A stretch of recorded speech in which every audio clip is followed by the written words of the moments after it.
I'm absolutely positive that piloting a plane is a dream of many of you, or something that's just on your bucket list, maybe. And FYI, it's not on mine. But with that being said, you may have looked into getting a HOTAS or joystick. By HOTAS, I mean like the throttle and everything, you know, the in-depth joystick essentially for a flight sim. And attempted to play said flight sim with that, or maybe you just used a regular controller. Who knows? But if you've been in the VR space for a while, you'll find that there are plenty of flight simulators, examples being VTOL VR, Star Wars Squadrons, and Microsoft Flight Simulator. Out of the many that exist, we'll be diving into the new VR and desktop flight sim called Project SkySCRAPE. Now before going any further into the video, if at any point you enjoyed this video, do not forget to hit the like button as it helps me fight the pesky robots called the YouTube algorithm, and it gets this video to others just like yourselves. If you want to see more VR related videos like this, be sure to subscribe and hit the bell to get notified of all my videos. Now let's scrape the skies. So before going any further, I received Project SkySCRAPE for free to review, and so this will be an unbiased and honest. As of writing this, Project SkySCRAPE is in early access with the price of $10. Now, Project SkySCRAPE is developed by Flyleap Studios, and it is a fighter jet experience that also has a multiplayer experience with VR and non-VR platforms. The game has an in-depth and an interactable cockpit experience. SkySCRAPE attempts to add realism and a sci-fi experience together, basically mold them into, something better. But in SkySCRAPE, autonomous jets have turned on humanity, their creators, and the survivors are to scrape the skies and defeat the AI. Unlike other flight simulator experiences, SkySCRAPE allows you to be outside of the cockpit and interact with your jet, as well as just running around in the world as a whole. You can literally just fall off a cliff and probably survive and walk around. When you're outside of the cockpit, you can mount your own weaponry, refuel the aircraft, reload, and repair the aircraft. And as you progress in the game and land at other outposts, you can upgrade your jet even further. Now, at first, I was skeptical about reviewing this game. I say this because originally the reviews on their Steam page made me fear that the game would be, well, I hate to say it, horrible, or just poorly optimized. But the screenshots, the gameplay footage was just too appealing to say no to.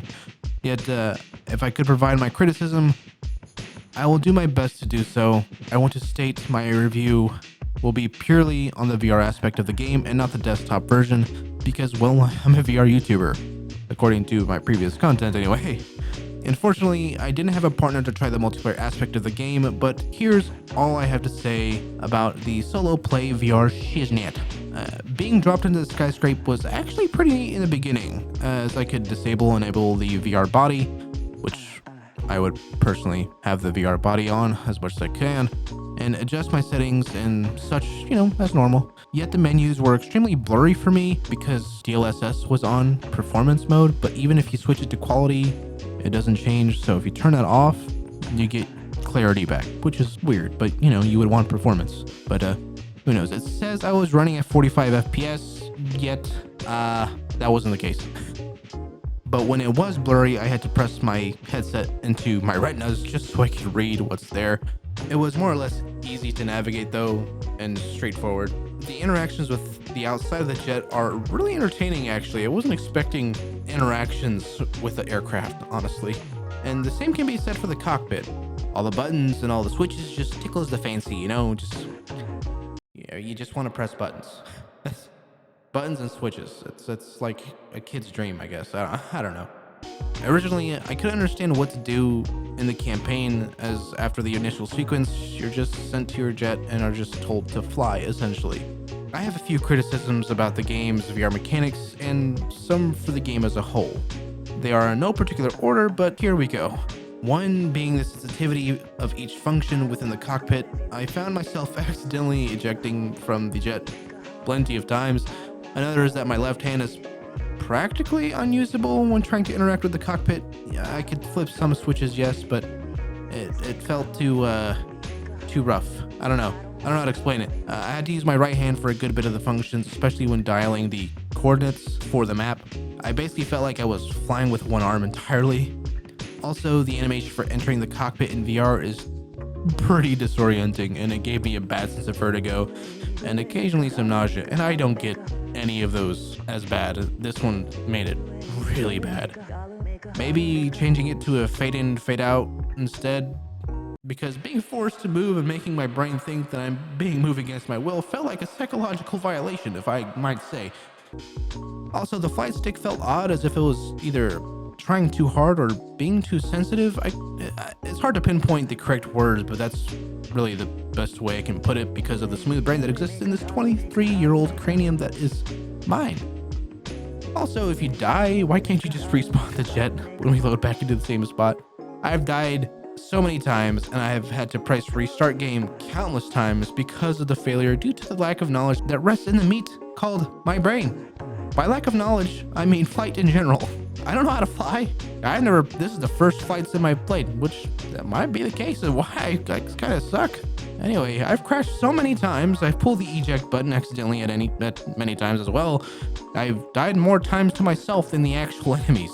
And speaking of the enemies, I've flown around for probably 2 hours in total and only found 2 the entire time I played the game.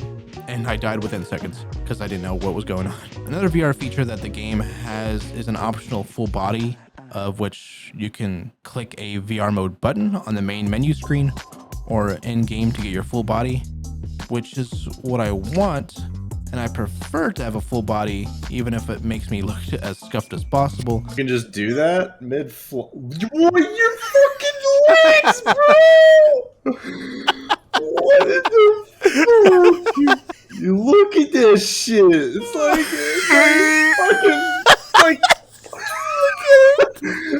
you're fucking sucking in noodles. That's just personal preference.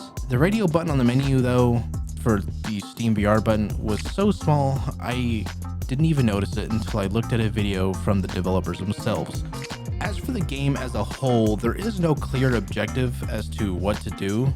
It doesn't really tell you anything, it just says to go, but upon further reading, it is basically a wave zombie yet sky survival, and at least for me, it was hard to read the map to get a good understanding of how things work and so on. So finding those upgrade stations, or whatever you want to call them, the hangars, outposts, it was kind of awkward to deal with. I couldn't find anything.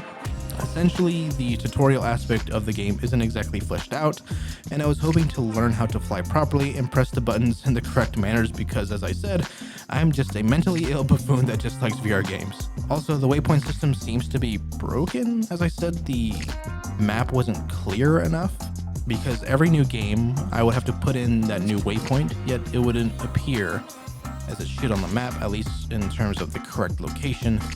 It would always point to the same exact spot, and I don't know why. And I would assume that that is not what's supposed to happen, but maybe it's just small brain soul talking. I don't know. As for the nighttime, at least in VR, it gets super pitch black, and you literally can't see anything unless you're pointing straight up to the sky, up to the atmosphere, the stratosphere, whatever you want to call it. All of those things. You can't see a damn thing when you look down. Dark. It's kind of dark. Yeah, I think it's dark. I don't know if that's the intention to add a sense of realism potentially, but man, I couldn't see. I need to see if I want to play a game. Like if it's like a horror game, I want a flashlight. You know what I'm saying? Now, this game is in early access, as I said, upon the Steam page anyway. It says and states early access. Yet this seems like an alpha stage game to me. To me, the concept of early access is meant to be a beta.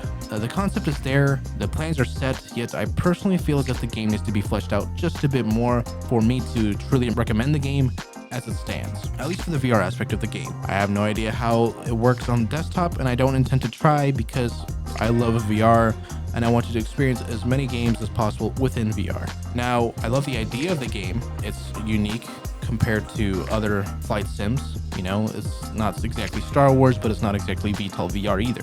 But I feel like this game can be great with more TLC, tender love and care, and as well as time. The features seem neat, and the gameplay possibilities, if you think about it in the long run, can be great. The functionality is there, but that is practically it. The negative reviews on the Steam page are a bit harsh, yet I can understand that games take time, but as I said, this feels like an alpha stage game to me that maybe should have been tested a bit further before releasing it, even if it is just a $10 game currently. I just wish I could learn more on how to play the game to give it a more and better feedback, yet this is the best I can do, and I hope it helps the developers figure out what their next step may need to be. But as I said, I don't really care for flying and never dreamt of it in any shape or form, yet experiencing a flight sim like this in a sci-fi yet realistic way was still, regardless, a sight to behold, because I never really thought about flying a plane or being in a plane. I've never flown in my life. I've never been on a plane. I've never been, I've never played a flight sim, to be honest. Yet I'm not afraid of heights. Experiencing this as my first sim, still gonna be in my brain because it's still my first. Everyone remembers their firsts, right? Maybe, I don't know. But despite the hardships of seeing what the world of SkySCRAPE was like, it was still a solid experience in the end, for the most part, in terms of the flying and the view, I suppose. And I'm glad to have listened to my gut and tried the game out regardless to give my honest feedback, and I'm curious to see what the future holds for the game and its developers, Flyleap Studios. Anyway, now I want to take a small portion of the video to thank my patrons for supporting my channel. The names on screen, much love to you. Now if you enjoyed the video, please hit the like button so this can get to more viewers like yourselves, and it helps me fight the fighter AI called the YouTube algorithm. If you're interested in other VR content as well as other hilarity, be sure to subscribe and hit the bell to get notified of all of my future videos. And be sure it's set to all, otherwise you won't get notified. If you want to speak with me and my fellow souls, go to the Soul Chamber, my Discord. There you'll be notified and up to date with my content.